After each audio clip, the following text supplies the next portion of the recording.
Hello and welcome back to the Fine Dining Podcast, Septemburger edition, the search for the most mediocre restaurant in America and the best of these 8 chain restaurant burgers that we are searching for. I'm your host, Michael Ornelas. And I'm your host, Garrett Zwerk. And this is the show where, typically, we're looking for the most mediocre restaurant, the perfect 5.00 out of 10. Because that is what we are qualified for. We are mediocre men. We are mediocre boys, and we know mediocrity very well, but we also know greatness. And this episode is actually sponsored by a great horror flick that I got to go see a premiere of last night at the TCL Chinese Theater in Hollywood, California, Terror Firma, to play on terra firma, you know, like Earth.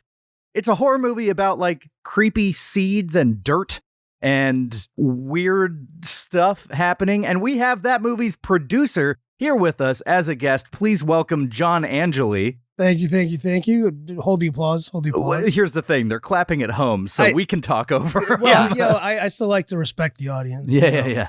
But thank you for having me. Thank you for sponsoring us. We really appreciate it. I love the movie. We'll talk about it a little bit more. Very cool. In the meantime, I want to dive on into this episode and tell people what they can expect, because we went to Red Robin. Yum. Beautiful. So this is our 6th restaurant in our Septemburger competition. If you listened last week to the kickoff episode, we did 5 spots. We did Fuddruckers, Outback, Bob's Big Boy, Islands, and Applebee's. Can't forget about Applebee's, the most mediocre one. 5 places that we've been to. Well, here's the thing. It's not mediocre for Septemburger. The burger was good, man. It really kind of surprised me, but they are our most mediocre restaurant as just a standard, bell to bell, as they say in the wrestling world, experience. Just start to finish, mediocre. So, what made Applebee's the most mediocre place? Well, let me tell you, Garrett, it's because we looked at its atmosphere. We looked at its service. And its food. That's our typical breakdown. We look at the atmosphere, the service, the food. We give them thumbs up. We give them thumbs down. We factor that all into a number, and we're looking for the perfect 5.00 out of 10. And Applebee's is currently 5.02. It's so close. It's so close. And you do get extra episodes from us. If you want to go to our Patreon and check it out, the finals and semifinals for this whole Septemburger competition will compete on this month's Patreon episode at the end of the month. So go there, check it out. We've got lots of fun stuff for you, an exclusive episode every month. Our extended Yelp from Strangers segments. You can download the songs that we made for our Olive Garden and Medieval Times episode. You can message us. That's dangerous. And you can do that on our social media as well, Instagram and TikTok at Fine Dining Podcast. Send us an email, finediningpodcast@gmail.com, and send us anything you want, really. We will open it. Even if it looks like a phishing scam, even if it looks like a virus, even if it has like an attachment that requires me to download a software, I will click it. My computer is so full of viruses. But hey, you're like running Windows XP. It's so filthy, new viruses just have no room to move. It's an actual petri dish of a computer. Fine dining party of 3. We've been talking too long. Our table is ready. We'll be right back. Your table is ready, follow me. Have you tried our chicken breast? Serving pancakes and ribs, I recommend the spaghetti. We're here to satisfy, not to impress.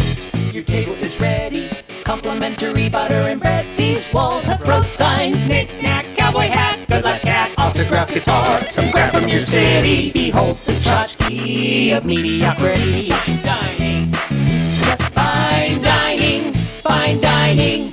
2 letters on the sign are shining. Neon flickering, irregular timing. Identify the perfect 5 out of 10. Fine dining. Fine dining. First impressions. So our first impression, John and I drove separately from you, Garrett, and we had a real hard time finding parking. It was unreal. It was a packed lot on a Friday night. It was hopping. It was in the Northridge, place to be. though. It was in Northridge, California. What else is there to do in Northridge other than go to the mall? Yeah, go to the mall. That's very true. Yeah. That's a good point, because it is Northridge. And we found Garrett wafting through the air like Bugs Bunny smelling a pie, but to the Cinnabon in the food court. Oh man, it's dangerous. This is actually the closest Cinnabon to where I live. So. Is that true? Really? Oh, wow. I've got to drive to Northridge for Cinnabon. But I almost was really tempted to say, Michael, let's Cinnabon it first. Pre-game with Cinnabon. Yeah, because I was starving. No, I know. I was so hungry. When I pulled up, the first thing I noticed about this restaurant was it was next to a Dave & Buster's. And by next to a Dave & Buster's, surrounded by a Dave & Buster's, dwarfed by this Dave & Buster's. Yeah, the Dave & Buster's was the big spoon to this Red Robin. It was sort of like the opening of the original Star Wars with the little rebellion ship, and then the Empire is just cruising in a Star Destroyer. Nerd. Hey, that is the Dave & Buster's. Dave it was Buster's. just engulfing this poor Red Robin. We went into this Red Robin, and before we even made it, there's like a decompression zone, 2 sets of doors. Yes. I thought we were going to get, what do you call that? The powder they throw on you in prison? Delousing powder. I thought we were going to get deloused. Just go in there, you get boys. naked, they throw delousing powder on you, and you're like, well, this is my plan anyways. I was 100% expecting that to happen. I'm down for this place every single time. It was going to be a 10-star for me had we gotten deloused. But, yeah. But we left with lice. So, just got lice. It was a pretty cheap meal. You and I didn't pay a dime. No. Yeah, Thanks, Terror Firma. Very cheap. Yeah. No, it's all good. It was very cheap. Yeah. The price was fine. Because we got a crazy amount of food. Yeah, we got an insane amount of food to the point where I almost wasn't able to eat dessert, but of course we rallied because there's always room for dessert. There's always, according to the menu, there's always room for dessert. Well, and according to our Olive Garden musical, there's always room for dessert.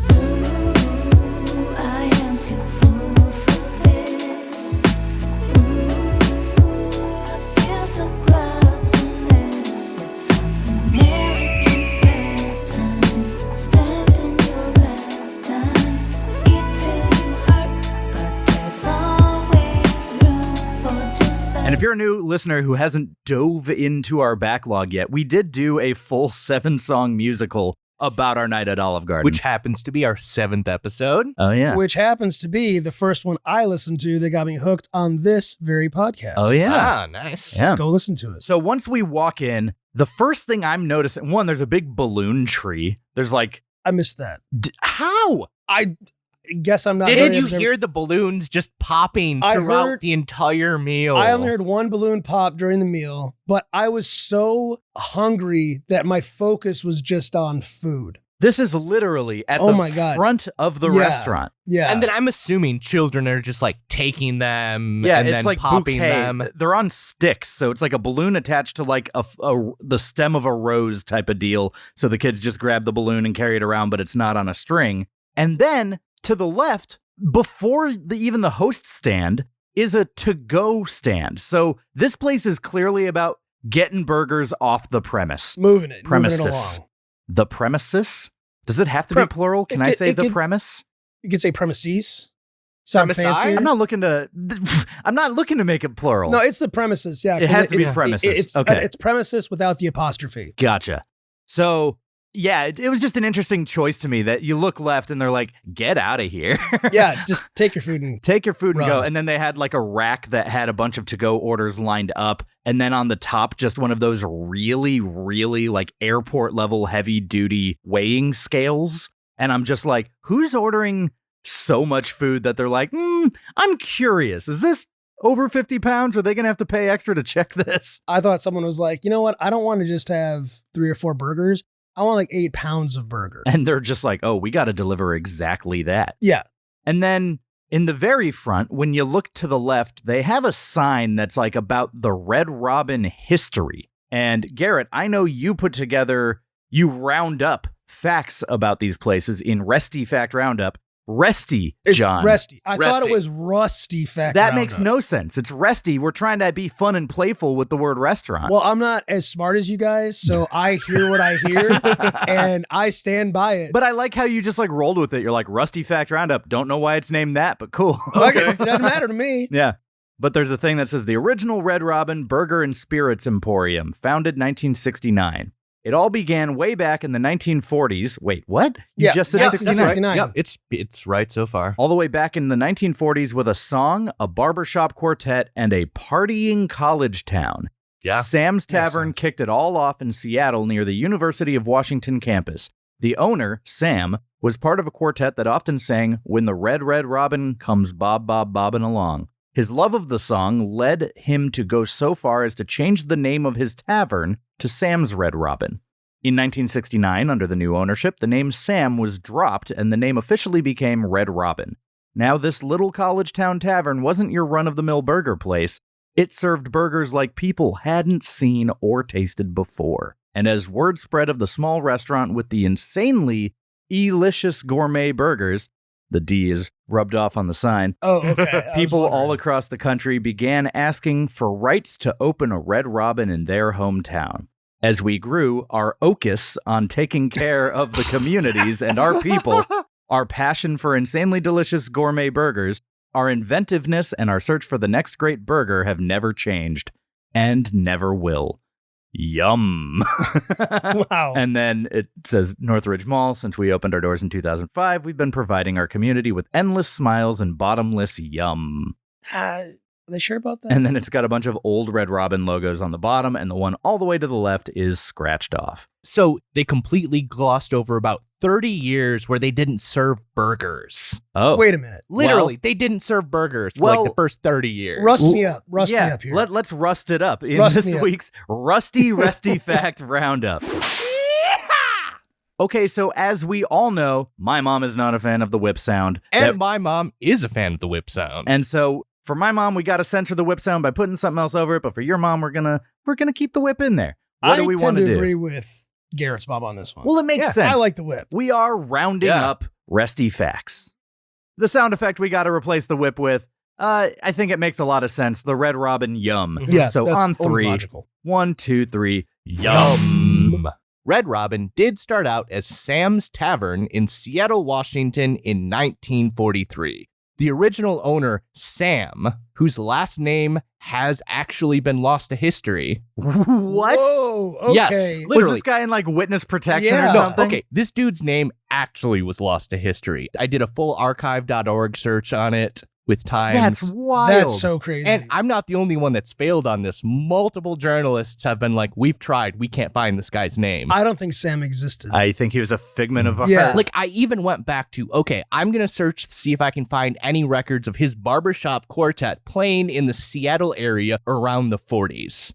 No newspaper mentions whatsoever. Nope. Yum.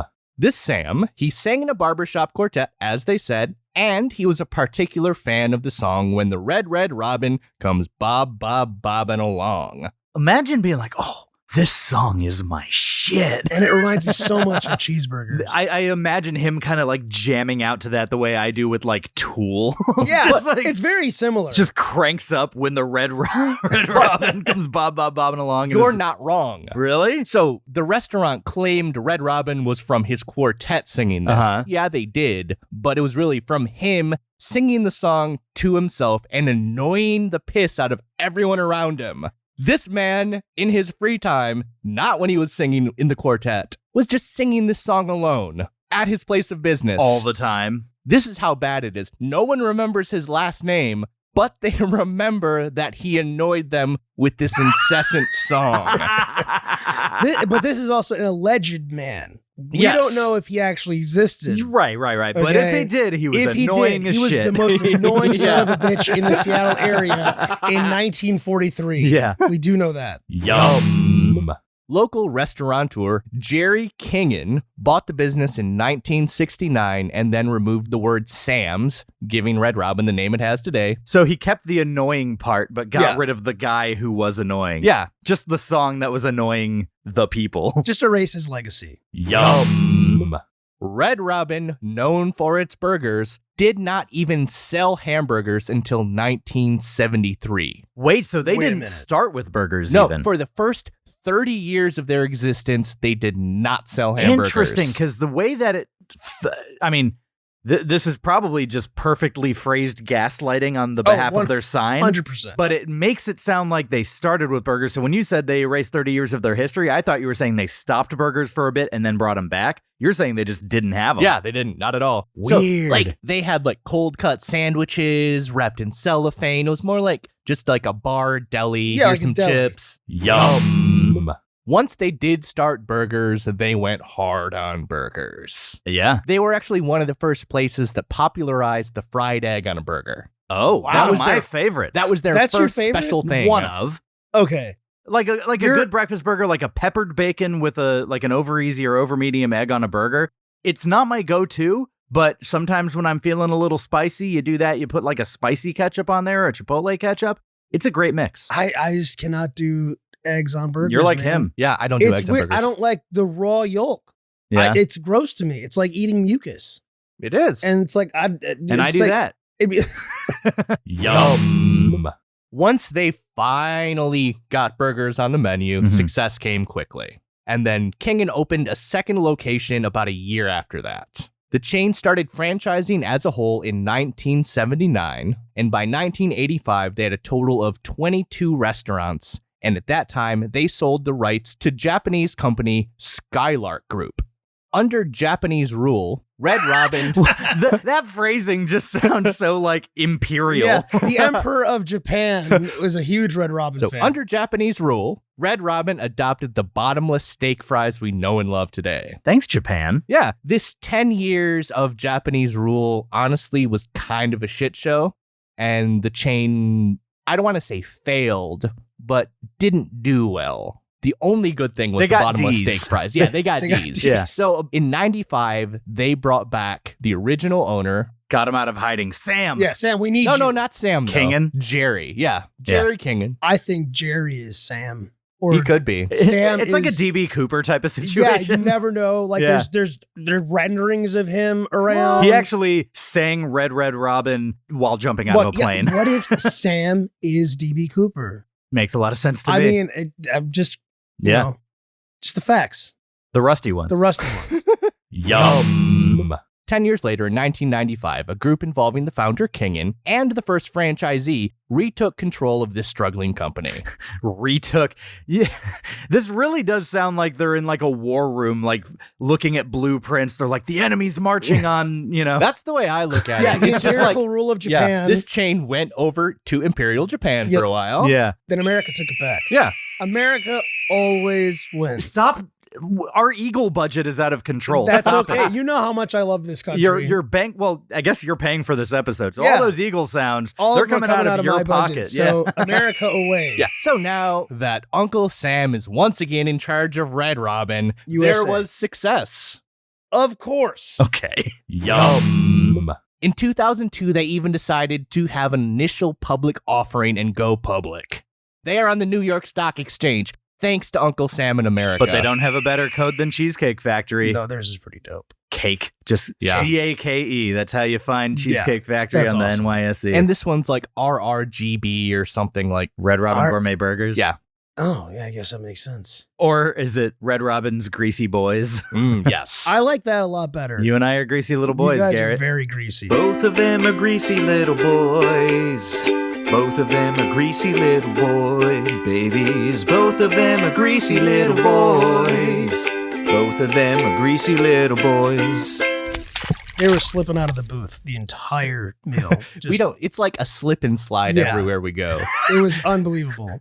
We're like slugs, but we leave grease trails. This is why I'm immune to mucus. You're actually made of mucus and grease. You've seen a commercial for Mucinex before, right? Of course, you're the little guy. I'm the little green guy. Yeah. Yum. While they were having this wild success, in 2005, the board ousted their CEO after an SEC fraud investigation that uncovered $1.2 million of charter jet, hotel, and dinner expenses fraudulently charged to the company. Embezzlement. And you Yum. can't get more American than that. Exactly. Honestly? Yeah. So That's this it. Wait, is what, did I use he wasn't embezzling, was he? No, fraud. He wasn't. He was just defrauding. Oh, this private jet. I'm going to put this on my expense report. But to be fair, these are the business rules I grew up with. Any meal I ever had with my family, if we mention business in one sentence, business expense. Yeah, of course. Anything. That's how it works. It's a really good idea. All right? Yeah. Very American. American ingenuity. Stop it. Yum. Speaking of American ingenuity, Oh my God. there Hey, are freedom of currently speech, around baby. 500 locations in the U.S. and Canada. So a little bit of fraud never hurt anyone. No, not at all. Not at all. How do you think I got The here? Fine Dining Podcast advocates fervently in favor of fraud. That is our stance. Don't read this back on a transcript. Yum.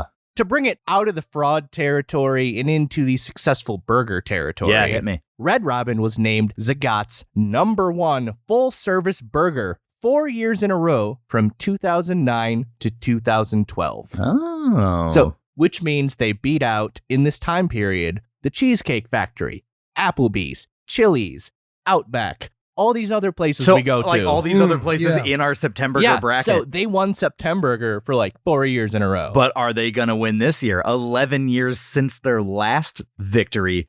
Time will tell. Yum. Red Robin was the first national chain to offer a ramen burger. Oh, Whoa, that sounds red actually delicious. ramen. Yeah, Yum. Was it- Yum. good. I mean, what is a They don't know. So like Do where you do the bun, crispy? Yeah, the buns are crispy. So it's like fried the noodle. uncooked ramen. Okay. It's- Interesting. I don't know if I like that. Not Yeah. that great of a I thought it was thing. going to be like noodles on a burger. Nah. Or the- something. it's Which I the also don't burger know if I would between- like. Yeah. I would try it. Well, yeah.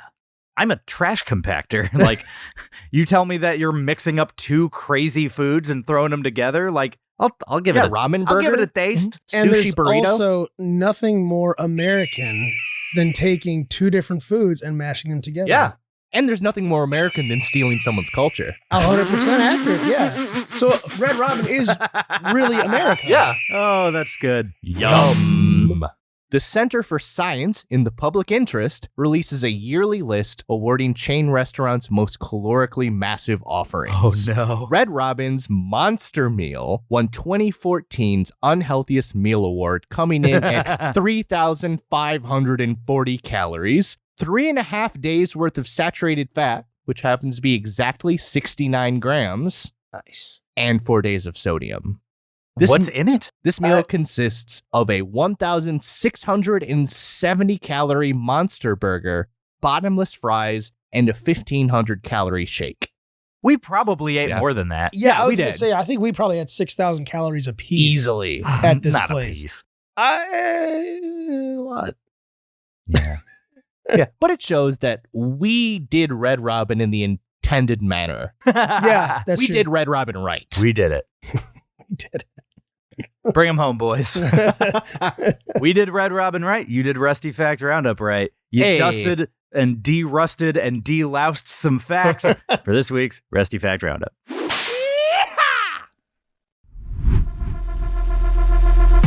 Atmosphere.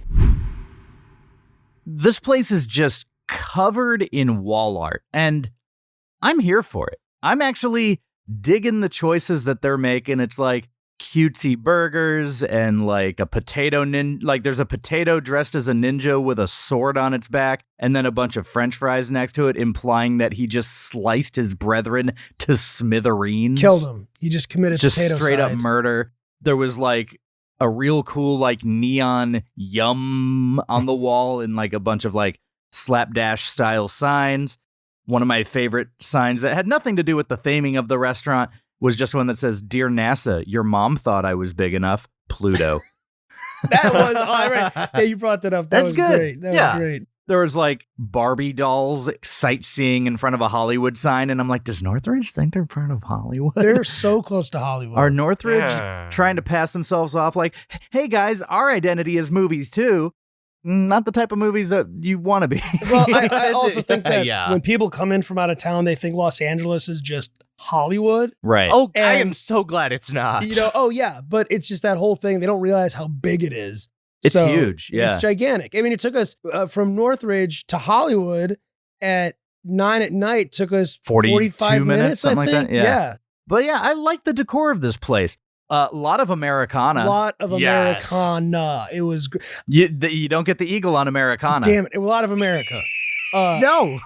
I honestly didn't really notice a lot of the atmosphere when we walked in because I was so hungry that I wasn't even looking at the walls. You were literally telling me, like, I only see what's directly in front of me, and I think I'm, like, browning out from the side. I just have, like, tunnel vision of where's my burger, where's my food. Like, when you look directly at the sun during an eclipse, that's what your eyes were doing. And that's typically what I do. Yeah. But it wasn't until after we ate and you pointed out some of the great American decor of this place. They did have a big American flag made of baseballs. Like That was different pretty colored cool. baseballs. That was one of the most American. I was very proud. I actually stood up and saluted the flag when we got up. And they were like, sir, can you get off of the seat? Just You're not not- supposed to stand on the seat. And I said, just wait till I'm done humming the national anthem to myself, okay? But Like, you did like the extended third verse that very few people know about. Oh, yeah. Sir, That's the true American. You waited for the beat to drop. You forgot the Red Red Robin song. Yeah, that's the only song you're allowed to hum here. I almost got kicked out for singing It's the a national different anthem. kind of Uncle Sam. Yeah. Ooh,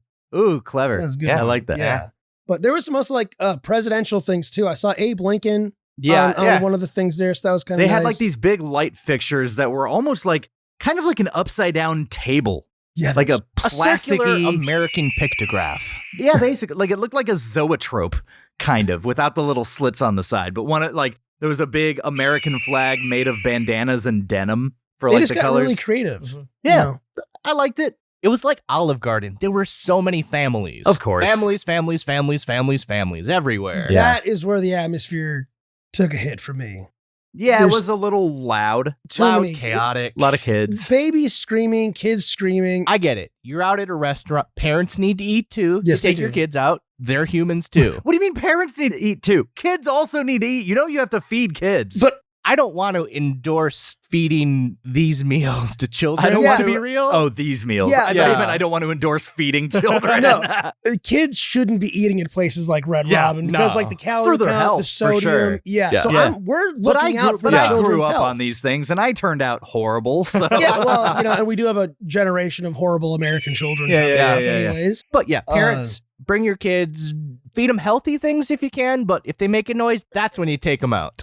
take them Take out. 'em out. Yeah. Take them out. Take them out back. Turn them D- into burgers. DB Cooper Sam's going to be back there. That's why he's expunged from the record. He's a child assassin. He's a child assassin. To be clear, child assassin does not mean he is a child who is an assassin. No, he is an assassin of children. Of children. Mhm. Yes, Yeah, he yeah, takes them out. Yeah. It wasn't horrible, but But it was noticeable. Yeah. yes, there was enough where I was like, okay, you get 1 to 2 cries or 1 to 2 outbursts before you got to take the kid outside and try Yeah. to settle him down. Sure. Totally. Or get taken out by Uncle Sam. Your kid starts crying, just a red dot appears on them like a laser. Dude, we should open a restaurant like that. And just but like- really, you just have like a bunch of people around the edges just with like laser pointers. yeah. And it's just like the theme of the place. It's about the implication. Table space was an issue. It was a huge Like issue. these were short booths. Like they didn't stick out from the wall that much. Garrett and I sat next to each other and I Mhm. kind of had no arm space on my left-hand side. It was way too little. It was way too little. This is way too little. Yeah, these booths, it made the logistical part of our eating a little bit of a problem. Yeah. But on that note, why don't you want to be close to us, Michael?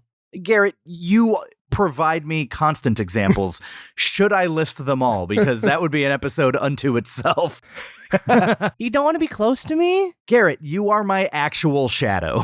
I feel like I cannot turn without being like, oh my God, you were right there. Why are you so quiet? I'm a ninja. Yeah. But overall, though, I did like this atmosphere well enough. The Pluto sign honestly sealed it. And then the little like yum neon, like I'm a sucker for signs. I'm going 1 thumb up on the atmosphere. Yeah, I tend to agree with you. I'm a 1 thumb up as well. It was no thumbs for me when I was super hungry and wasn't looking around. And I was like, this is kind of a basic, boring place. And then once you took it in, And the then walls once I opened drank up. it in, and well, you pointed out the baseball sign of And the you- flag. And you're like, whoa, there's And a I lot was of like, things. my thumb is rising. So it was just natural. It was a balled up fist, it- and then it was like, it's coming. Oh, a thumb up. And what the Abe Lincoln thing almost gave me 2, but it's 1 thumb. Yeah. One thumb. There's a clear theme and it's clean and well lit, but the overall vibe is too high strung for my liking. Kids are screaming, balloons are popping, and plates are dropping. It's a boisterous family environment which comes with frankly, a bunch of unneeded stimuli.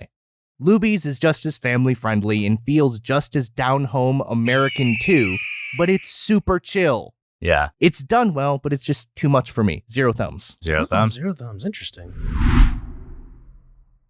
Now, before we go into service, I want to talk about what you served up, John. I served you up some entertainment. You produced a movie, Terror Firma. Mm-hmm. I got to see it last night. It had like a vintage horror vibe. It felt a little John Carpenter-esque in a way. It was great. Thank you very really much, enjoyed Michael. it. Your lead Faye Tomasa. She's our was lead actress. incredible. Creepy premise, if you want to do like a short pitch. Yeah, so my co-producer, Jake McPherson, he wrote this awesome script. It was during COVID, so we didn't want to make like a COVID movie, but Faye plays a character named Lola, struggling artist in Los Angeles. She goes to live with her brother, who they haven't seen each other for about a year, and all of a sudden the city of Los Angeles locks down. We don't know why. And the lockdown really it's the themes of sort of what we all felt together. A little bit trapped. Trapped. You can't get out of your house. And in this situation, the government provides them with pallets of food. Right. And theirs is tampered with. There's a mysterious seed Lola packet. finds a seed packet with nothing written on it. They enamor her when she looks at them, and she plants them. And what sprouts from there tests their... It kind of tests what's beneath the surface a it little tests bit. what's beneath the surface. It sort of brings out some of their best or worst qualities, and they're trapped in this house together. Will they go mad?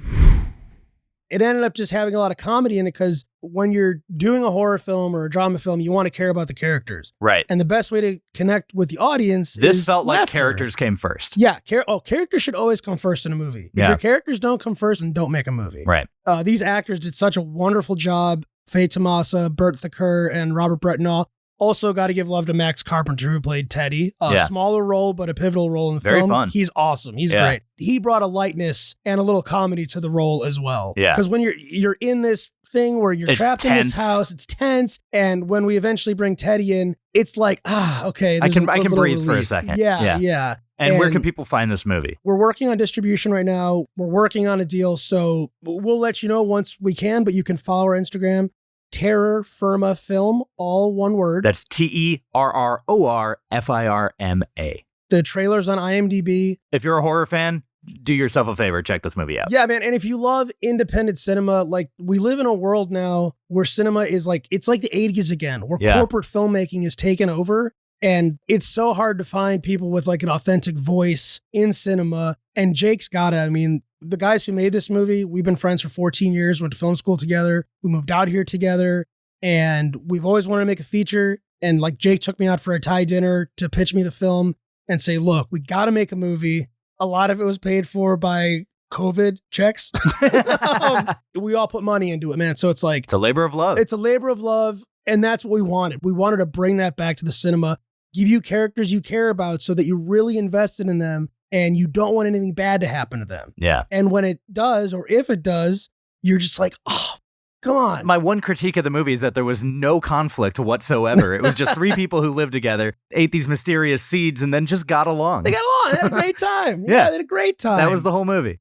I mean, we're going to definitely do home video releases at some point. There's going to be streaming because that's the way the world works. Yeah. And if we get the deal we're wanting to get, we'll do sort of little theatrical, possibly midnight Great. showings around the country. And I recommend those, like seeing this live with other people. I mean, that's the way to do movies. Not only did you make a movie, you made a good movie. Thank You you. should be proud of it. Thank you. Thanks for inviting me to see it. And thanks for Yes. coming on and sponsoring this episode. Absolutely. Thank you. Let's get back to it. All right. Thank you, guys. Service. Right off the bat, our server did the thing that wins me over with a server. And that is, he saw us, and even though he couldn't help us right then, he said, hey, I'll be right with you. Yes. I don't think people realize how far that goes. Yeah, it's just a simple check-in. We want to know where you're at. It's Are you literally, going to come back? Okay. Like, we don't care if we have to wait 15 minutes to have you take Yeah. our order. Just let Yeah. us know. You've checked in and you've given off a vibe of, hey, I'm kind of busy right now, Mhm. but you are a priority But to I me. care. Yeah. And it was like, I think within 2 minutes of sitting down, not even, he Yeah. was It was there. the first time he passed by and saw us. And there was no game of chicken between him and other servers of like, who's going to take these guys? Mm-hmm. Yeah. There was no You Must Bowl this time. That is true. Yeah. I wasn't in a Pokemon card suit. I wasn't dressed like a juggalo. You're wearing your Insane Clown Posse shirt right That's true, now. I you had are. to. It is slowly melting into your personality. Whoop whoop. Oh, God. But this dude was On it. on it right away. He was Yeah. awesome right off the bat. He engaged with us. He joked with us. He had a really good and, like, banter. And like, he said some jokes that it's like, oh, I don't know if you're allowed to say that in a corporate world. Piling on jokes we were making. It wasn't like it wasn't like he was bringing up stuff that he shouldn't. No, just like if we were talking about removing our pants, he involved himself in it. Yeah, he took off his pants.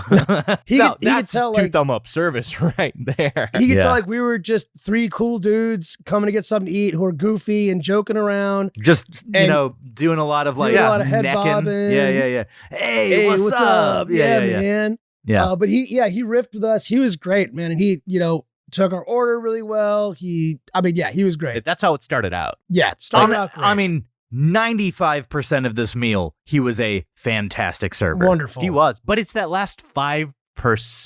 That killed Yeah. me. But before we get to that, though, I do want to mention the wrong wing flavor was brought out at first. Originally, yeah. Originally. And none of us cared. We would have No, we taken were eating it. Yeah. Well, I mean, he needs to bring out the right food regardless. But the way he made light of it, like just brought in a girl who it was like her like It was first her or second. It was her first day. and was like, oh, this is her screw up. You're done. Yeah, it's so good. This poor girl, you could tell she was really embarrassed, but he riffed it so well. They seemed like they had a very like friendly vibe between servers, and that's always a sign of like, oh, this is actually a good workplace. Good work environment. This They don't just hate their means jobs. they're all sleeping together.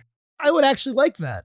Yeah, I would. I don't want to It's go a to a family restaurant. atmosphere. Yeah, I'll keep it in the family. Yeah. The line cooks have to be getting with the servers. Like, if that's not happening, I'm not eating at your restaurant. We did extreme research. That was a rusty fact that you forgot to mention.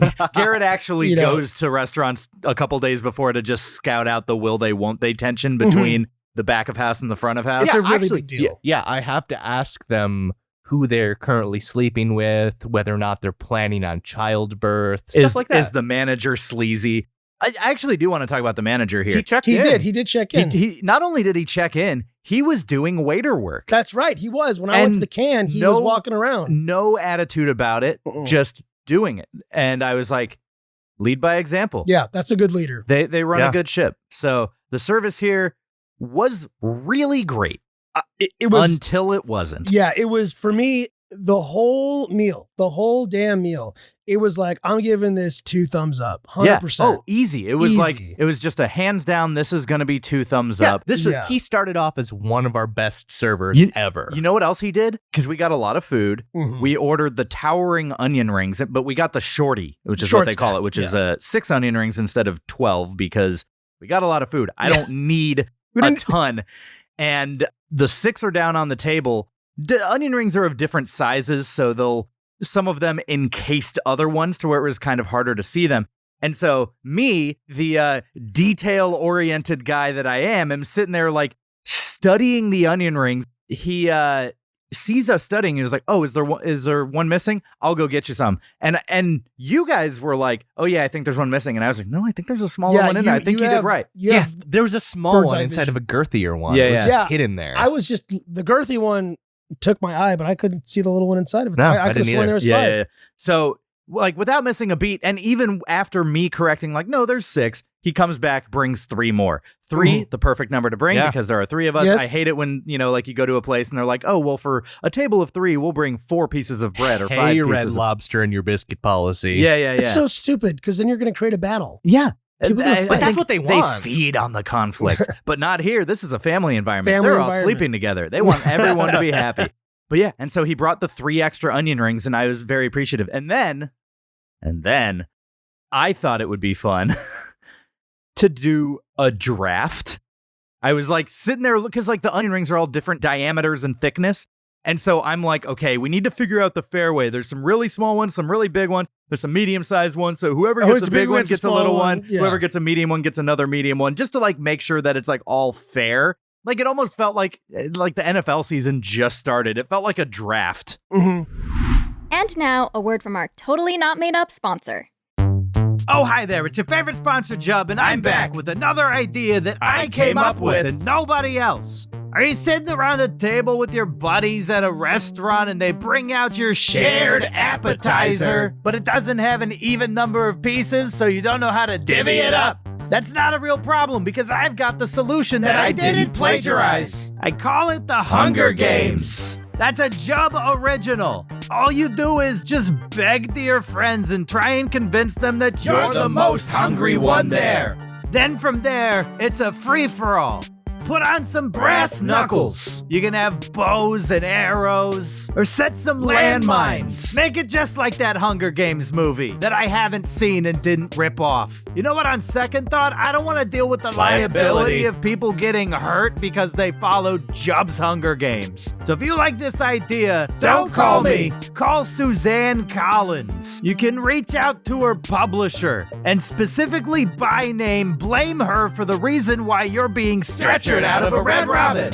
Anyways, don't contact me this week. Enjoy Septemburger. Okay, bye. I will say, when we were ordering our appies and all that, You talk so cute. Oh, thank you.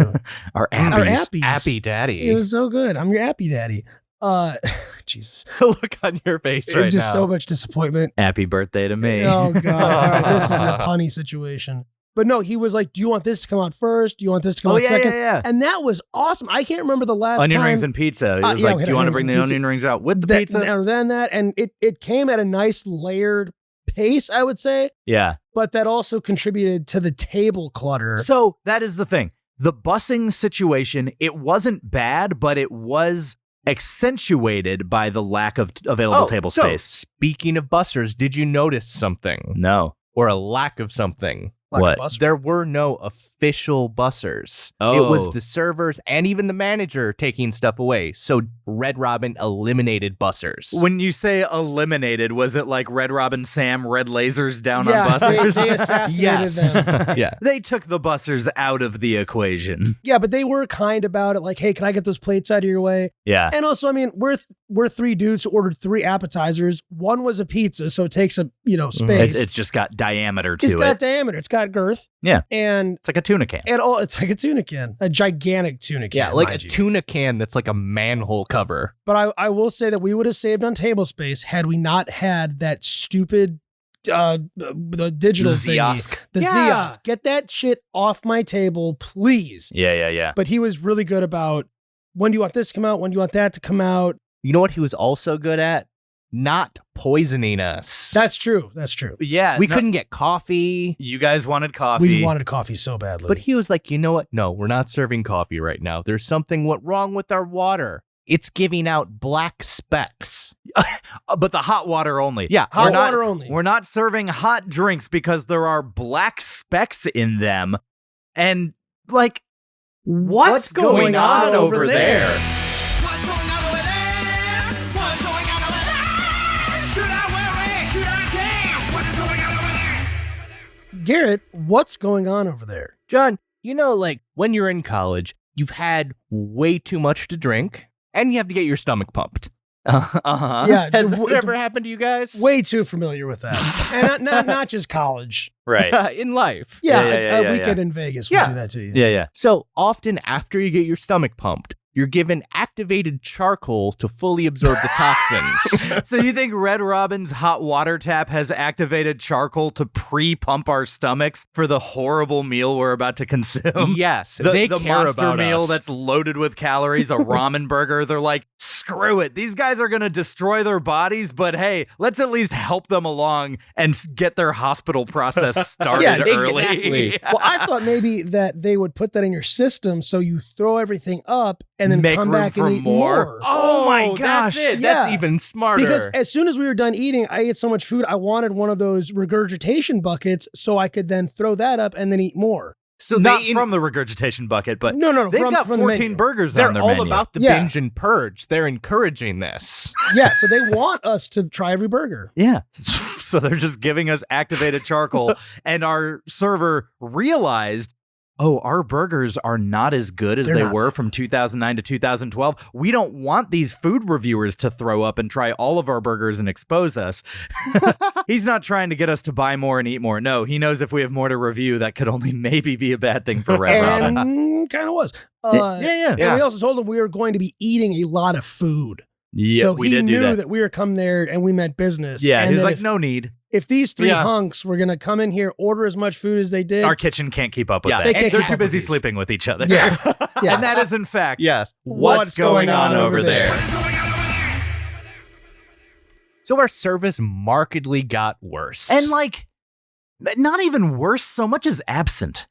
He just kind of ghosted us. It was great for, like you said, 95% of it. Literally. Not like up until the very end. Yeah, he was just running. He was running. He got us. But then he just disappeared. And it was like, we wanted to get the check and we wanted to get out and move along. Well, because we had someplace to be. I'm in from out of town, and I like You've got 3 days here. You're burning the midnight oil. I'm barely sleeping, and there are only so many drugs you can do in a there's day. only so many drugs you can do in a day to keep you awake. Yeah. And we couldn't get and coffee. all of them are Monster Energy drink. That's the only one I take. Yeah. But we couldn't get coffee. Obviously, we couldn't get coffee because the whatever. The black specks. We just wanted to get the check and go. And he just disappeared. He just disappeared. Never asked for the check. And then like did a couple pass-bys without acknowledging he did us. 3 pass-bys, looked at us, and didn't acknowledge us at all. And I was like, we just want to pay and get out of here. I've got a theory on this. Yeah. So we were surrounded by problem tables. There was a completely wrong order behind us. There was the complaining old lady right next to us. And I think we were the least confrontational table. Yeah, so he we was were like, the easiest "They'll be one to fine." forget. But like, it wasn't fine. Our No, it rating wasn't. literally dropped at the end. We were like putting together our scores for the whole experience. And it got to a point where it's like, this is a little ridiculous. Our ratings dropped. Our thumb rating dropped. And he just didn't stick the landing. And then it forced John, this old man, this old fella, this guy who used to walk to school in the rain, In the uphill snow. both ways. In the snow, uphill both ways. Yeah, like he's that old. Very old. Very has old. to turn to the Ziosk, this on-the-table payment machine. And he's old, so he obviously doesn't know how to use it. He's like, don't know what's how this? to work it. Complaining about the logistics. And so you go to pay, and I can't figure out what the fuck to do with my credit card. your lack of understanding of this was way too much. This is John, how old are you? Okay, I am 36 years There old. is no way. There is 0% chance that that is the number, and you struggled this much. I'm a stubborn 36-year-old who doesn't like technology. Were you Amish? So- Do you have a flip phone? Yes, I do, actually. Here's my flip. No. When I was a senior in high school, that's when camera phones were becoming a thing. Yeah. And I was the guy being like, why are you putting a camera on the phone? That's so stupid. You just have a camera and then you have your phone. Yeah. So it didn't make any sense to me. So Why would you want one device when you could have You can have two? Well, also, 35 millimeter film cameras are better than your phone camera, Yeah, regardless. we know. But anyway, so I don't like technology, and I also like the interaction of the server. And I like so our that server. I do like. I do like And- the tactile element. And of, he was going to get a very good tip for me. And I like that feeling of like, here's a handwritten tip for you. and like you can draw I a can draw winky on face. it. I do a heart over the XOXO. eye of my last Leave name. your phone number. Leave phone number, Because hotel you know, room number. Yeah, everyone is very sexually active at this Of restaurant. course. And I had my second hotel key card that I was going to leave for the servers. Of course. But I didn't get that opportunity. No, and but also like, God, your struggle was embarrassing because not only once you finally got through the payment like rigmarole on the screen, you had to like go balls deep with your credit card, I had to like put my card so deep in that machine. like into the middle of the like. It was weird. You were so bad with this technology. I feel less Asian right now. And I feel more Asian, which is crazy. You were squinting so hard to see what you were doing. I couldn't see anything on there, so I had to go in my widescreen vision. But it was, well, first off, the thing, I didn't know how to do the touchscreen, if it was a slide or a button my or God. whatnot. So that was tough. John, And this is embarrassing for you, and it is in fact way too much. Okay, we gotta score the service now. This guy was getting 2 thumbs all the way up until the end. Just on principle, it kind of sucked, and I'm going to go 1 thumb up.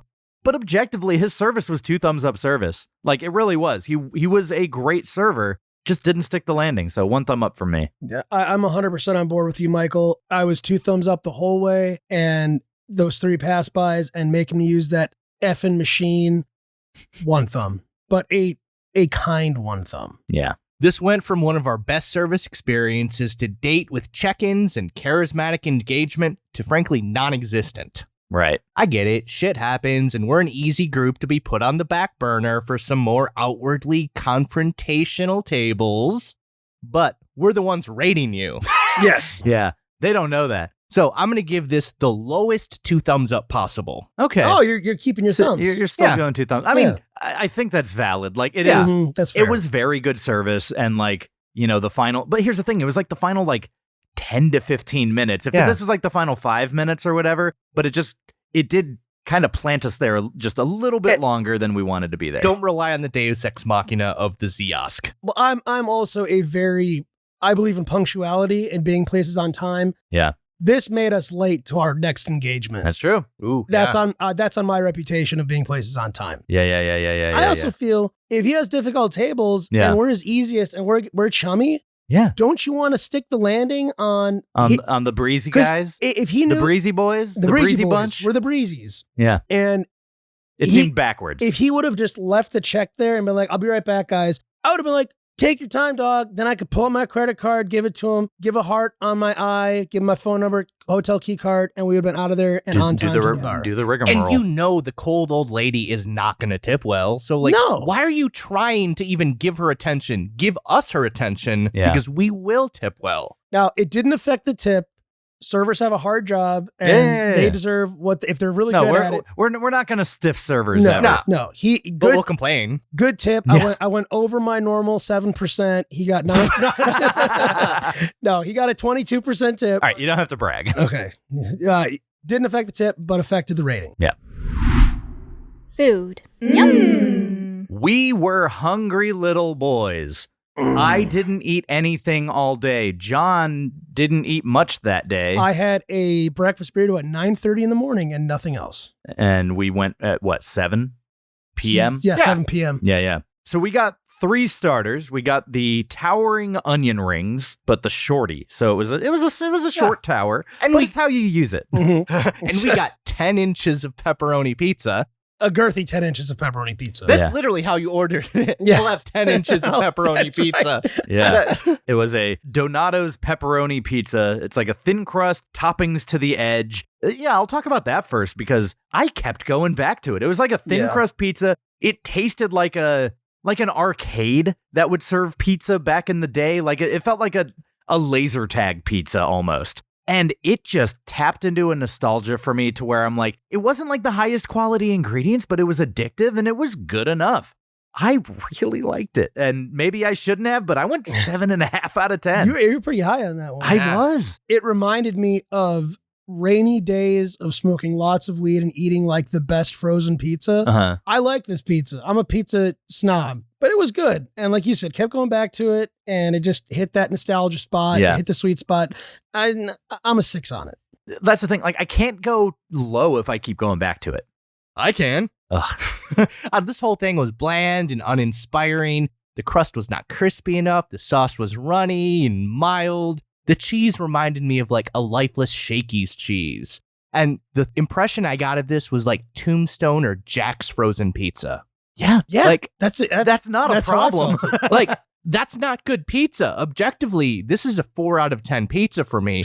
All right. Not to say I won't eat a bunch of it. Yeah, I'll eat a bunch of bad food. Yeah, we don't respect ourselves. No. Have you seen? This couch is about to collapse underneath us. Yeah. Have you ever seen a couch's knees buckle? That's happening as we They're speak. literally trembling.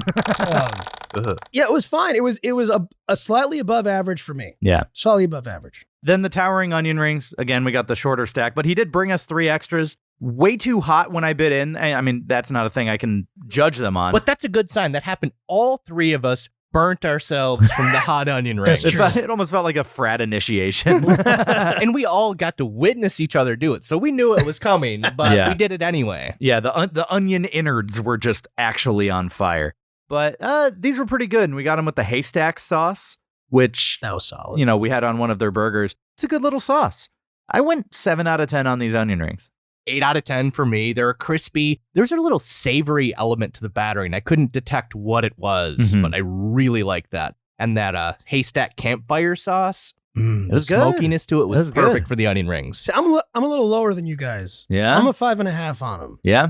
I thought the breading held it together, but it was a little overcooked for me. Really? It was very crispy. I thought Yeah. the onion part of the ring, it didn't respond to the bite. It was a little too tough. Yeah. That was kind of my own. The battering I actually liked. Your onion slipped out of the breading and landed on my your face your and was face. actively burning my Burning, face yeah, as I'm you can still just see eating what it hot was. breading, and I'm like, oh. The breading had like the crumbles on it, you know what I mean? Yeah. And a lot of times onion rings I've had, like beer battered onion rings, are a little smoother. Right. And I like those much more. Well, it's But just a that's different a type of personal onion ring. preference, But yeah, But- I prefer those too. I'm with you so on that. It was slightly above average. The haystack sauce really killed it on these, really good. But Killed it in a good way. killed it in a good way, Like yes. crushed it. Not like killed the, it for not you. like the Sam Child Assassin. Yeah. Killed it in a positive Yes. way. Yeah. No child murder No. happened here. Not yet. At least with this food. Yeah. Then we got the saucy boneless chicken bites, the island heat flavor. This came with jalapeno and pineapple over like ridged potato chips. Yeah, potato chips. The first thing I had out of this bowl was one chip, and it had to be the stalest one in the bunch. I took it and I just frowned. You were disgusted. like an Yeah. exaggerate. No, I was disappointed. Okay. It wasn't even disgust. It was just like, come on. You're a ridged chip. You're one of the better shapes of chips. And this is how you do me? And then every other chip I had was much It was better. good. But that first one was, I was just like, come on. These chips are greasy, fall apart garbage. 2 out of 10 from me. For the chips or for the whole? For the chips. Yeah. I mean, hey, I'm still not high on the chips, but the first one in particular was just an abomination. When I say the others were good, I mean by comparison. They were still below average. I thought that the wings were just meh. Like the texture of them, and they felt like a freezer aisle microwavable wing. And you get that sometimes. Like it's hard to do a good boneless wing Yes. to get that yes. texture right, and I feel like they just didn't stick that They landing. did have the crunch, though. The crunch, the breading on these was probably my favorite part of them. They held together. They were crunch. Like you said, they were Yeah. crunch. It wasn't Yeah. soggy. I went 4 out of 10 on the whole package of the chips plus the jalapeno, pineapple, and boneless wings. They were the low end of average for me. I've got 5 out of 10 on the wings. The flavor was actually what tanked it for me. It was lacking. There just wasn't flavor to them. I got some good crisp. I think you may And have that's it. COVID. Yeah. I don't know. If something's supposed to be spicy, give me some spice. Come on. There was like, Well, you had to have the actual jalapeno on there if you wanted the spice. that oh, was like really? the kick. Oh. The sauce was like a sweet and spicy Caucasian sauce. Okay. Where like, you know, Okay. there wasn't Yeah. a huge kick. But that's to why it. they gave you the That's why they jalapeno. get the jalapenos. But Yeah. the jalapeno is not enough of a kick. Jalapeno kicks my ass, and Really? like I don't know why, because like I can handle Wow. habanero better than I can handle That's jalapeno. interesting. Habanero is what 100 times more on the Something. Scoville scale or something. Yeah, I don't get it. Taste buds are weird. Yeah. Hey, oh, Grimace is a taste bud. Grimace is a taste bud. Jinx. No, I jinxed you. I forgot so about many that. times. I jinxed this motherfucker at dinner 3 times. and I committed to the whole He I can't did. talk until he says my name 3 times, It and was you were wonderful. merciful. I was. You didn't drag it out too No, long. just the first time. I'm not going to comply on a recorded podcast. Yeah, that's not how it should go. But I was a little higher on the wings. I actually really liked them. Again, what's funny is a lot of this food just reminded me of when I was in college and just smoking weed and drinking all the time and eating like that Jack's Pizza or getting like Buffalo Wild Wings or So you've got something like a that. nostalgic attachment. Yeah, and I like the texture. I'm a texture guy when it comes to food, and the texture of the wings are pretty good. I'm a 7.5 on these things. Okay. Guys. Wow. Okay. Chips were a 5 for me. Chips are okay. Yeah, If they first were- chip was like a 1 for me. Overall chips are probably The also chips like a were 4. doused in that sauce that I had, and that kind of like Yeah. that Okay. did it for me. But but the wings, man, I like. I the don't texture. like a chip where the sauce permeates and makes it soggy. I like chip, I need that crisp. I love that. So you love juicy chips. I love soggy chips. I hate the way you said that. So now let's talk about entrees. John, we'll start with you, and then you and I have got a tournament to get to, Garrett. Yeah, we do. Okay, so I had the blue ribbon burger, which is like their blue cheeseburger. I'm a huge blue cheese guy. And out of everything in this meal, the burger was probably my least favorite food item. Like, it's the thing that they hang their hat on. It's in their name, Red Robin. And they just burgers, and it's like gourmet burgers. Gourmet burgers. Not gourmet burgers whatsoever. No. I've had more gourmet burgers at good places. The bun for me was awful. The bun was kind of dry. The bottom bun was dry, and the texture wasn't great. The bun didn't have much taste to it. Mm-hmm. You know, like if you get a good like brioche bun or something like that, there's a good taste. And it was more bun than burger too. Yeah. And the toppings were all right. I had to dip the burger in ketchup. And usually when I'm eating a blue cheeseburger, I don't like ketchup. You don't want ketchup with it. Yeah. And like I'll dip it in blue cheese sauce, but like I had to dip this freaking burger in ketchup, and I'm not a fan of that. And the toppings didn't do much for me. This burger was a 3.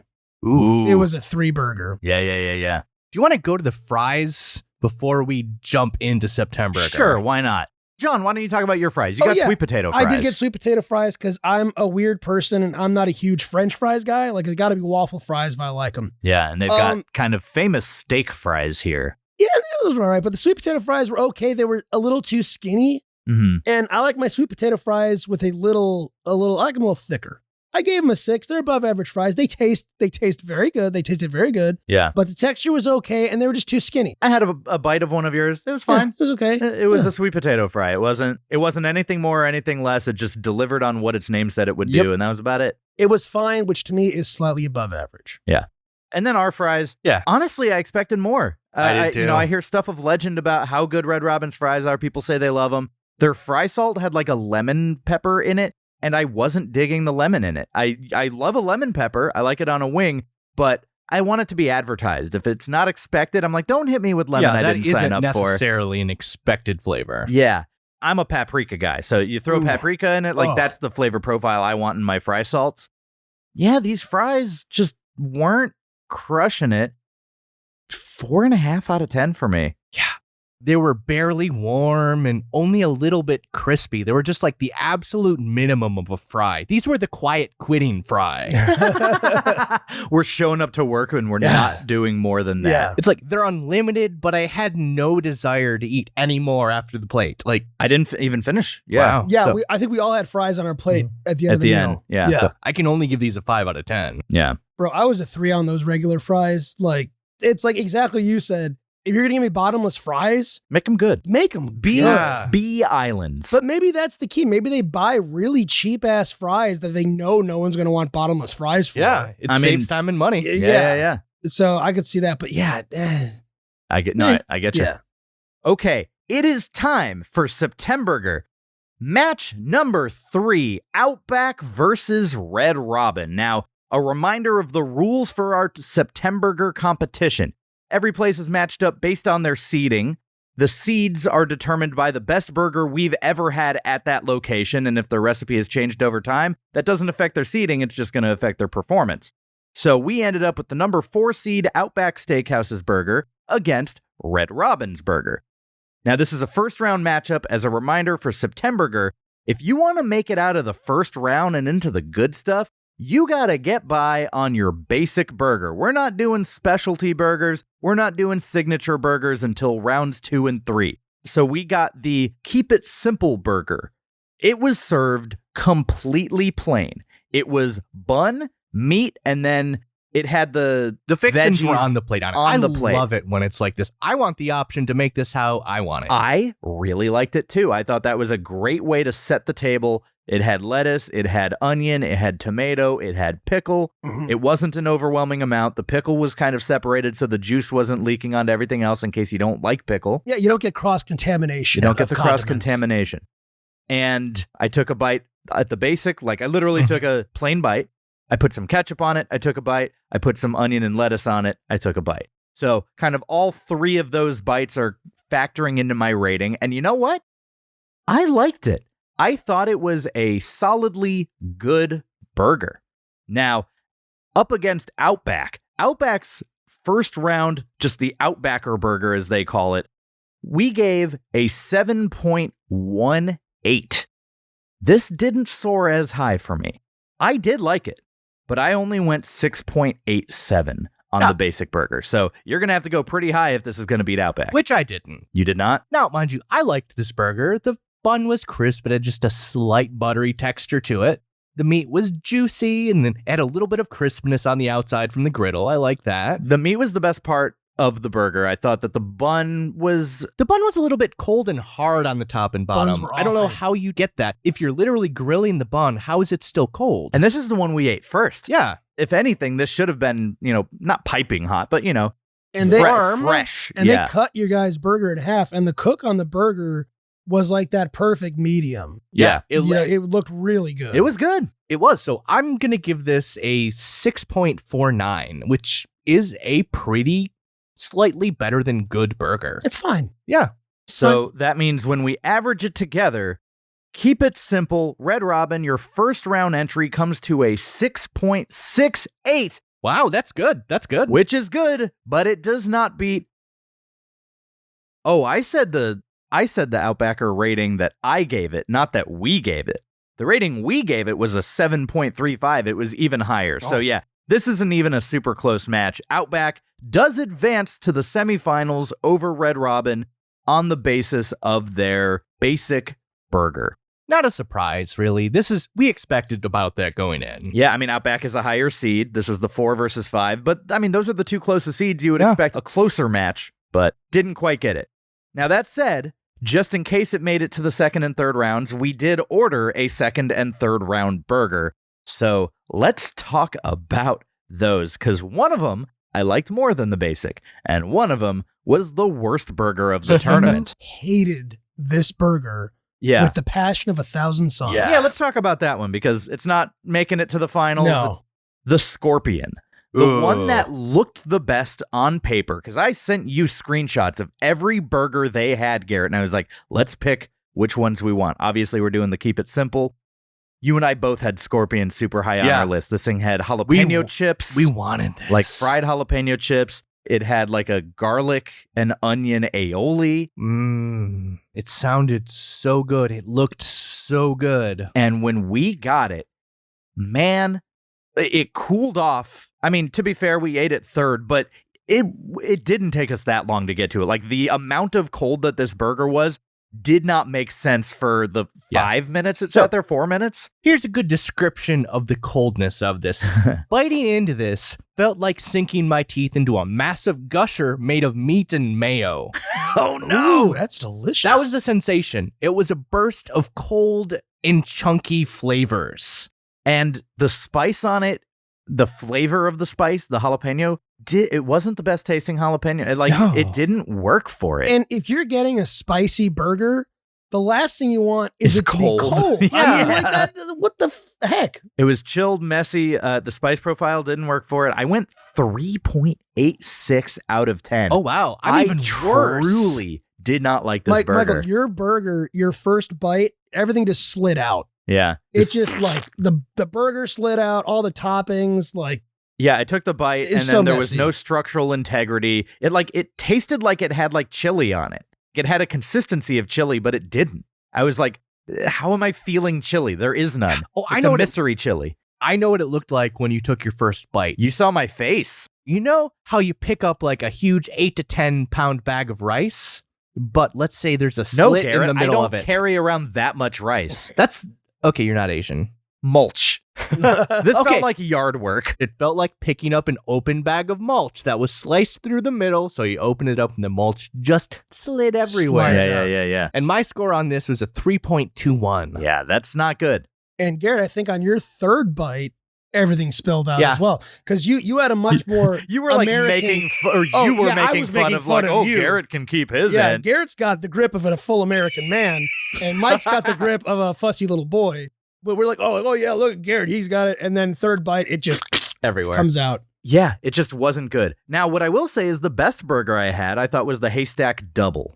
This was under the Tavern Burgers section, which meant that it came with a sesame seed bun. Here, I'm going to interrupt you very quickly. So the Tavern Burger promotion was part of actually the downfall of Red Robin. Really? When I say downfall loosely, maybe meaning the closing of like 50, 60, 70 stores. Right. So they originally priced this thing at like $6.99 to try to bring in more of like a value conscious clientele. Yeah. And it worked. Yeah. So people came in, but they started ordering these cheaper burgers instead of the more expensive burgers. Average ticket price just plummeted. Well, so here's the thing. When I hear Tavern Burger, I expect, like, that name to me implies that it's like a more gourmet burger. Not less. So when it was served to me in like the paper wrapper, I was like, oh, this is a less fancy thing. It felt like a Burger King burger. It's peasant food. Yeah.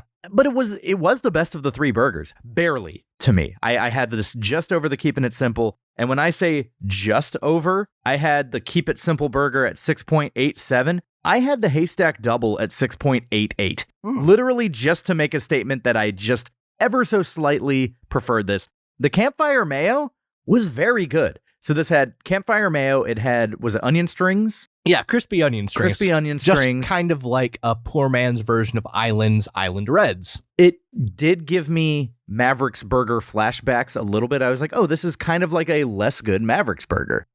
The Mavericks Burger is a fantastic off-menu item that they used to have on the Island's menu that you can now only get off the secret menu. If you just order it, they'll make it for you. But yeah, it didn't quite measure up, but it was good. 6.88. I'm not hating on a 6.88. D's get degrees.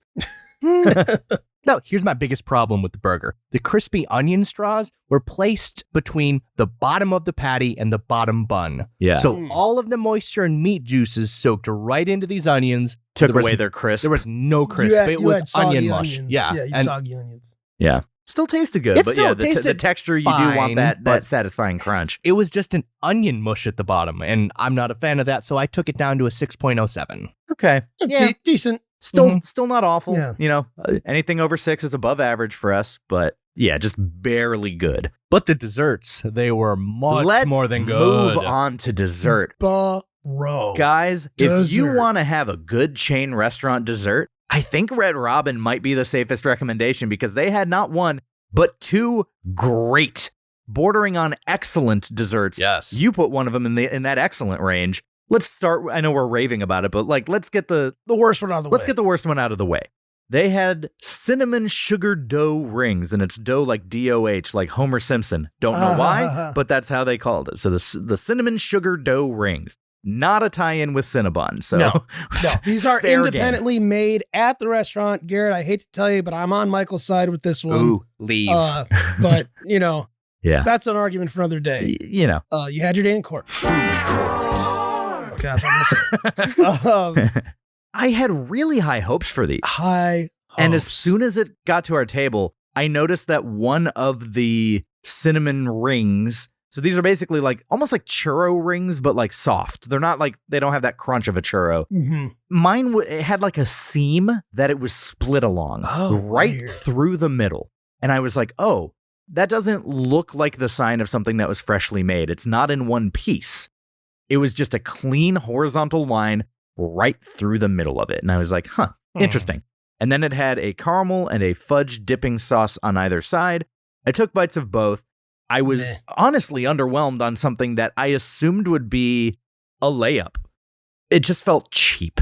I went 5 out of 10, which on a dessert is very That's low because bad. I like sweet. Yeah. I like sweet stuff. You're a sweet guy. I was actually looking forward to these more than any other dessert because I'm a cinnamon guy. Yeah. I love doughy stuff. I had the Cinnabon in my brain from earlier. From when we saw went the back food there. court. Yeah. It wasn't cinnamony enough for me. Yeah. The dipping sauces were bland AF. They were cheap. They were cheap. They It was literally felt they like just the took squeeze Hershey- bottles. Yeah, Yeah. squeeze bottle. And the one I had was not doughy. Yeah. It was not Same doughy, for me. which Same for me. killed me. Really? So I'm a Huh. 2 on these Oh, wow. things. You're man. 2? I was hardcore Okay. disappointed. Here's the thing. They gave us 4 of these. Again, we got the short I stack. bet They were greatly different because my biggest problem with this, it was too doughy. I Oh, bit yeah? in and I'm like, this is chewed food already. Like, if it feels like chewed food They mama before I do birded you. any chewing, oh God. Yeah. Yeah, that's gross. I'm giving this a 5 out of 10 because the mama bird tasted okay. But like I think you were saying, there was 4 There were of them, 4, and 3 we of us. left one We left- untouched. yeah, we left one because it was just, I was real disappointed by that. Yeah. With a dessert, there should always be a leftover bite that someone wants to call dibs Yes. over. And that wasn't the case No. here. And that is that is just enough of a case. That's all you need to know about it. So now let's talk about the things that changed our lives. First, the Mountain High Mud Pie. Oh, The Mountain High mud Mud Pie pie. was basically like a coffee, like it had like a subtle coffee, chocolate, ice cream cake. Yeah, there was like a sort chocolate of vibe. shell around it. Oreo crust, big layer of whipped cream on top. the drizzle of caramel chocolate and chocolate lattice drizzle, which is probably the exact same, but the but presentation, the presentation was better, Yeah. and the way that the meltiness of the ice cream allowed it to kind of intermix. Yes. And you would get, like, I was scraping Yeah, it was that good. the caramel and chocolate this is off the how you bottom. make a complete dish, including the plating. You have to think about the process of how you're actually going to eat the food. Yeah, this was just great layering of flavors. The Oreo crust was awesome. Delectable. It was so good. This was an 8.5 out of 10 for me. Mike, this is my highest rating at this place. Yeah, what'd you go? I went a 9 on this one. Wow. I went 9 a out of 9 10. on this. I like chocolate. Over chocolate's a little much for me. This was like the perfect balance of chocolate, ice cream, whipped cream, the crust. I mean, I loved it. All the I- elements worked together. worked They did. It was a symphony of, and like you said, it's probably the same sauces, but these sauces worked with this dessert. Whereas with the cinnamon dough rings, it just didn't. And I like, this is why I wanted my regurgitation bucket. So I could have more of, I wanted more this room dessert. for this, yeah. Yeah, but I'm a 9 on it. The texture of this was great. There was such great textural variety to this dish that every bite was an adventure. Yes. But that being said, I'm also not the biggest chocolate fan, so I'm going to go a 7.5 out of 10. But just know, this was excellent. All right, Garrett, let's talk about your favorite dessert. Yes, the freckled lemonade cake. So this had like a strawberry lemonade kind of element to it. Yeah, it was a really sweet, full and round cake, too. There was lemon curd. There was round was one of the best descriptions was of the white flavor. chocolate. Yes, it was a very round flavor. Very well rounded. yeah, it had so many elements to it. The lemonade, the strawberry, the white chocolate. Yeah, it reminded me almost of Mastro's butter cake. I wasn't quite hitting on that level, but I liked it. Yeah, I'm giving this a 9.5 out of 10. This is Ooh. about... You're close to perfect. Yes, this isn't perfect. This isn't the best I've ever had, but wow. The texture was fantastic. I thought it was actually pretty light. It to was. a point to where, It like, was light yeah. and creamy. when you think of lemonade, you think refreshing, and I thought that this dessert managed to encapsulate that in a cake form, which cake usually feels very heavy. This managed to not. It was like more of like an angel food texture. Yeah, and I went 8.5 out of 10 on this as well, same as the mud pie. I'm a huge lemon cake guy. I love lemon cake. This was moist. I love moist cake. There's nothing better than moist cake. Yeah. I mean, it was, and the frosting was really good. There wasn't too much of it. I love the little shavings. Not a huge fan of the strawberry drizzle on there, but it, I don't hate it. Yeah. 8.7 for me. Would have been a 9 if there was no strawberry drizzle. Okay. But 8.7, moist cake, baby. That is the American way, and I love We're out it. of money. Yeah, and when we put all of these elements together, I didn't hate the food at Red Robin. No. I'm going to go 1 thumb up overall. Yeah, I was a 1 thumb on the food as well. I'm going to go 0 thumbs on this. I feel like this happens to me whenever I try a large sampling of a restaurant's foods. You kind of find some weaknesses. Some things are absolute excellence, like the lemon cake, but other things are like the John Hurt chest bursting scene from Alien, but in my mouth and reverse. Yeah. Ooh, that scorpion burger, it just opened up and exploded into my mouth when I bit it. That was just one of the worst texture things I could A experience. little too creamy. Oh, God. Chest... I hate what you just did. And you know what you just did.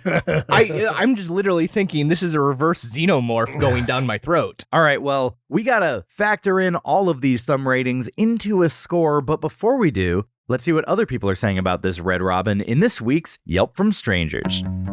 We need a little yelp, a little yelp from strangers. A 1-star, 2-star, 3-star, 4 or 5.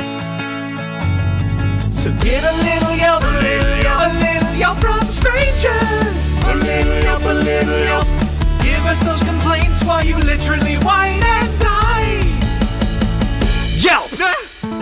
All right. right, welcome to Yelp from Strangers, our segment where we go to Yelp and read out our favorite 1, 2, 3, 4, and 5-star reviews. he got it. From the very specific restaurant location that we went to, let's start it off. 3-star review. This is from Antonio O. over 2 years ago.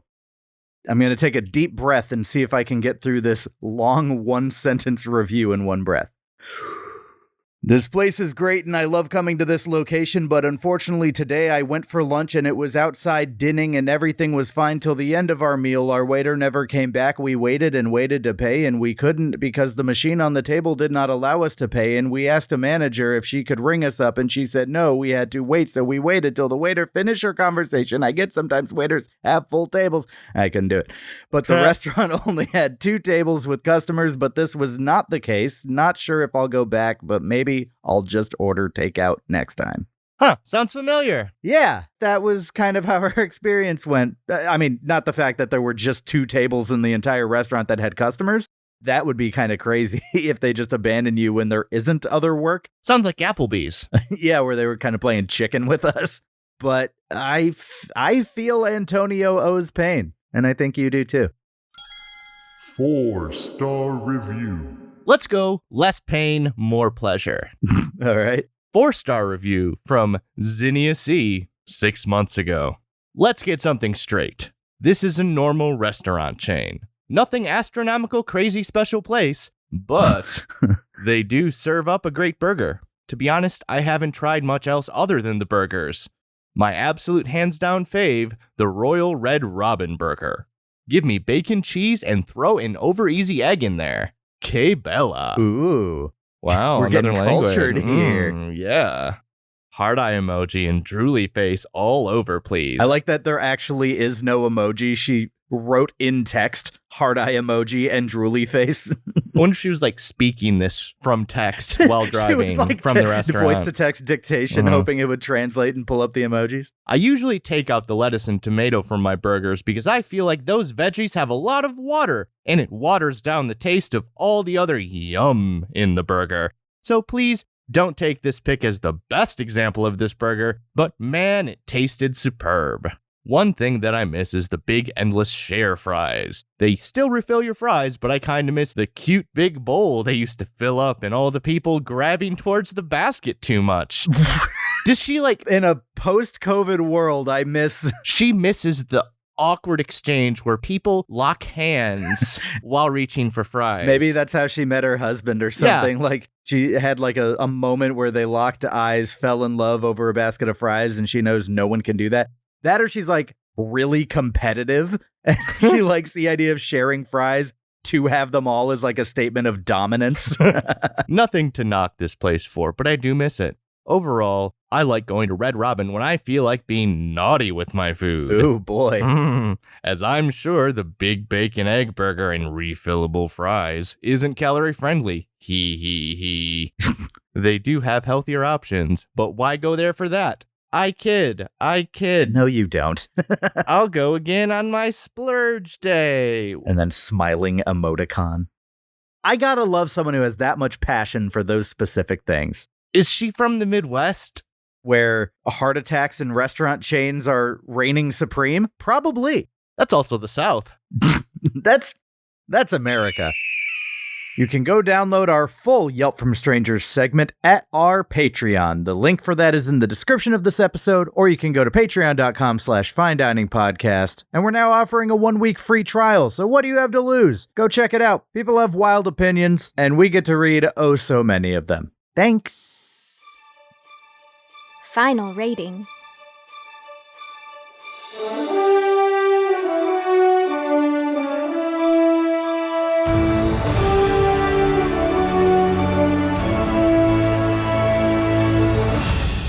Okay, we've heard what other people have to say. We put our own numbers on this. Can I go first, guys? Go first. Absolutely. Because this is a rare occasion for me. It is not that often that I find a place that I feel encapsulates a number on the scale. This, to me, when you factor in all that we did, 1 thumb up atmosphere, 1 thumb up service, 1 thumb up food, this place was on the high end of these mediocre restaurants. And in fact, I would say it was on the highest end of mediocrity. This was the perfect 6.00 experience. Just cleanly, if you want to know is a place good or mediocre, look no further than Red Robin in my book. Now, if you want to know if a place is perfectly mediocre, look no further than Applebee's. But that cuspy line of better or worse than mediocre, 6.00. Red Robin, you are the former high-achieving gifted kid that used to trade essays and homework for weed and social favors in high school. Love that guy. You have all the potential, but you don't have the follow-through. You lack consistency. Mm-hmm. Your best is fantastic, but your worst is downright offensive and gross. Yeah, that scorpion. Yeah. I'm disappointed in you. Oh no, that's the worst thing you could tell that kid. This experience could have been so much more. You will never achieve what your potential is. 6.18. I like how harsh that was for a score that's higher than mine. Because remember, I come from a household where an A- is failure. So at the end of the meal, I was all about that 5.95 life. Yeah. Because it was above average, but a place known for burgers should have good burgers, and mine was just dog shit. And then we were waiting for the check. And then we were still waiting for the dude check. made a drive, and some more. He made a walk by, looked at us. I dropped down to 5.88. Yeah. Then he kept going, and finally... You were jamming yourself fist deep into a kiosk 8 or 9 times, and my final score after paying with this fucking machine is a 5.35. You hated it. That was a big drop. Yeah. Well, because they didn't stick the landing. They did not stick the landing. The fact it painted that the experience. By, it made you late. It made me late. They walked by 3 times, looked at us, and this machine, we literally pushed it further away when we got there. To be out of our way. Like, clearly we don't want to interact with and this. Then I got to use this thing, and I could barely use my freaking iPhone. I know. Let alone this machine. We know Pop. And thank you, son. But yeah, no, 5.35 for me, just because didn't stick the landing. But above average. We put all of our ratings together. Red Robin goes up on the tchotchke of mediocrity, which, by the way, John, you get to see it in person. It is pretty cool. Isn't it? I actually really like it. It's pretty magnificent. I love Juicy's up there. Yeah. He's not decayed yet. No. He's holding strong it's for a pineapple that has not rotted despite being mounted on a wall for a while. Goes up on the tchotchke of mediocrity at 5.84. Better than mediocre. It's better than an Applebee's. Wow. So just right below by Bubba Gump. Mm-hmm. Yeah. And honestly, that feels like an apt comparison. Yeah. I would call Bubba Gump a seafood Red Robin in a way. Okay, well, we did not find the most mediocre restaurant. We gotta keep looking.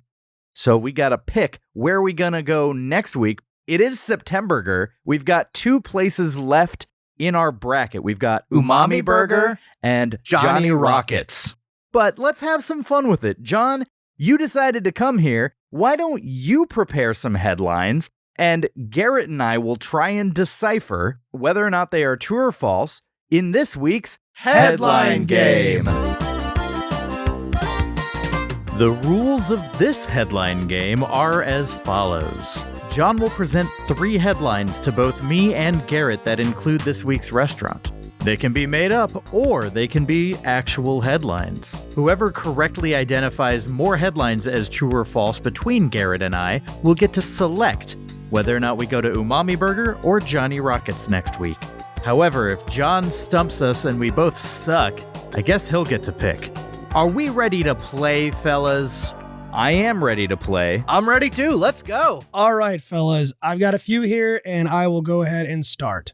Red Robin mulch fire causes $30,000 in damages. True. Yeah, like Uncle Sam is just shooting stuff everywhere. I feel true on that as well. Okay. Red Robin knows it sucks, but it's trying to do better.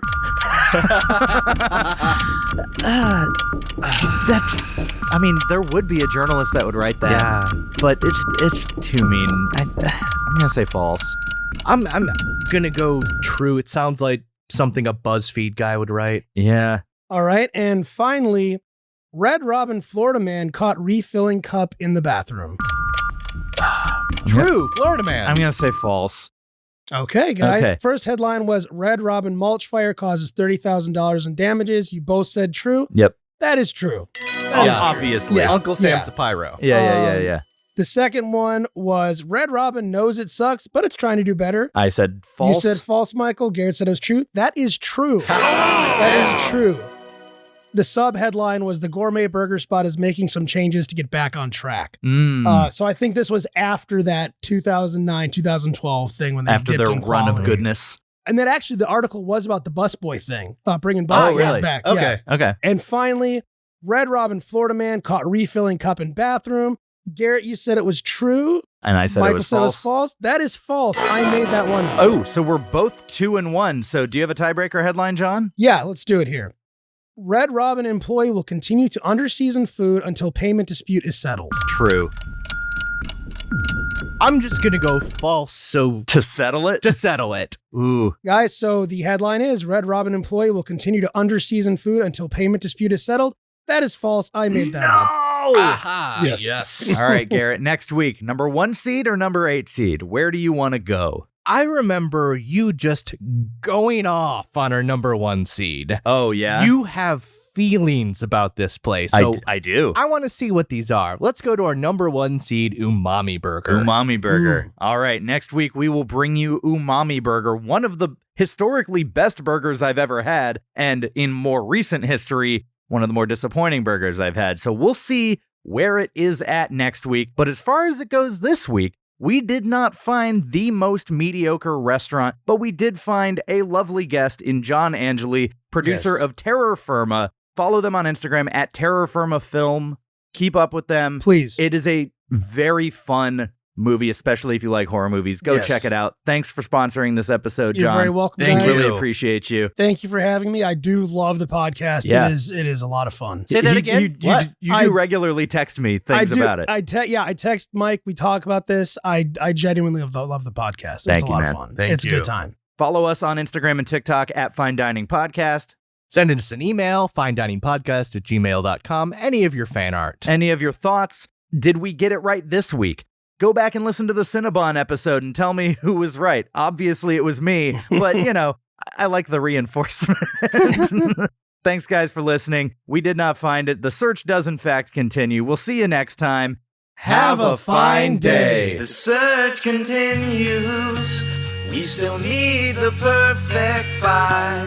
The search continues. Like and subscribe. The search continues. Our journey did not conclude. The mother effing search continues. Write us an iTunes review. And hey, while you're at it, why don't you go ahead and make it 5 stars, huh? Come on. Follow us on TikTok. The same on Instagram. All the socials at Fine Dining Podcast. We have a website, finediningpodcast.com. Buy our t-shirts, then put them on. And don't forget, you can always suggest where we go next. Okay, we're going to find it. Mediocrity. The search continues. See you next week.